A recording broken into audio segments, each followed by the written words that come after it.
With the Federal Reserve all but certain to begin raising interest rates in March, market prognosticators have been quick to reassure investors that history shows stocks tend to do just fine as policymakers embark on a monetary policy tightening cycle. But like most things related to markets, there's more to the story. It turns out that when the Fed moves fast to hike rates, as it has signaled it's prepared to do in a scramble to rein in U.S. inflation running at its hottest since the early 1980s, the stock market's short-term performance hasn't been quite as stellar, said Ed Clissold, chief U.S. strategist at Ned Davis Research. It's intuitive that the Fed's job when they start to raise rates is to take the punch bowl away before the party gets going too much, he said, in a Thursday interview. So it shouldn't be a surprise that, the quicker they've been, the more markets have taken note. Clissold and Nguyen, NDR's senior quantitative analyst, detailed the difference between market performance in fast versus slow cycles in a February 9 note. They found that in the year following the initial rate increase, the SP 500 SPX, minus 0.72% rose an average 10.5% in slow cycles versus an average fall of 2.7% in fast cycle. Ned Davis Research the median gain during the first year of a slow cycle was 13.4% versus 2.4% for fast cycle. The median maximum drawdown in slow cycles was 11%, compared with 12.1% for fast cycle. Overall, the return and drawdown statistics of a fast cycle are consistent with choppy conditions, but not necessarily a major bear market, Clissold and Nguyen wrote. So how fast is fast? It's a bit subjective, Clissold told MarketWatch, but past cycles have shaken out relatively clearly between the two categories. NDR expects 4 or more rate increases over the Fed's 7 remaining policy meetings in 2022 alongside the start of a reduction in the size of the central bank's balance sheet, a pace that would put the cycle clearly in the fast category.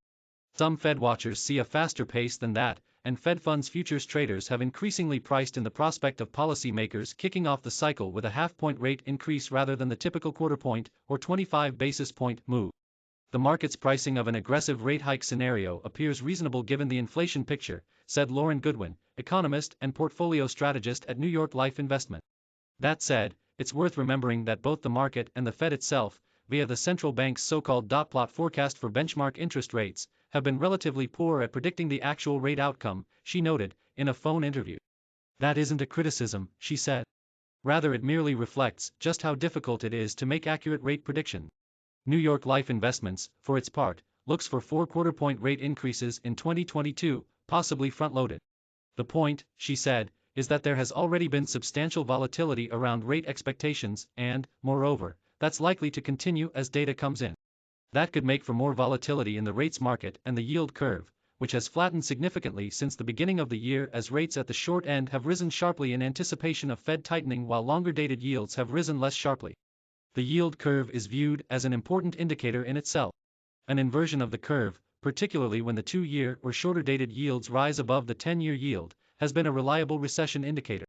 That hasn't happened yet, but the rapid flattening of the curve may reflect fears aggressive Fed tightening could throw the economy into recession, some analysts say. Others offer a more benign interpretation, with the flattening reflecting expectations a quick response by the Fed will help wrestle down inflation without requiring rates to rise to eye-watering level. On the surface, the latter scenario would seem to favor stocks of companies tied to the economic cycle, particularly those that are able to pass on rising costs and navigate rising capital costs, Goodwin said. In asset class terms, that would tend to favor value stocks over growth stocks, she said. But it's not that simple.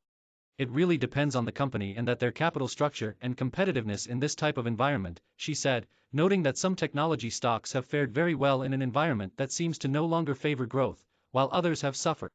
That makes for a more, company-by-company, picture that favors active managers, Goodwin said. It's all part of a mid-cycle environment.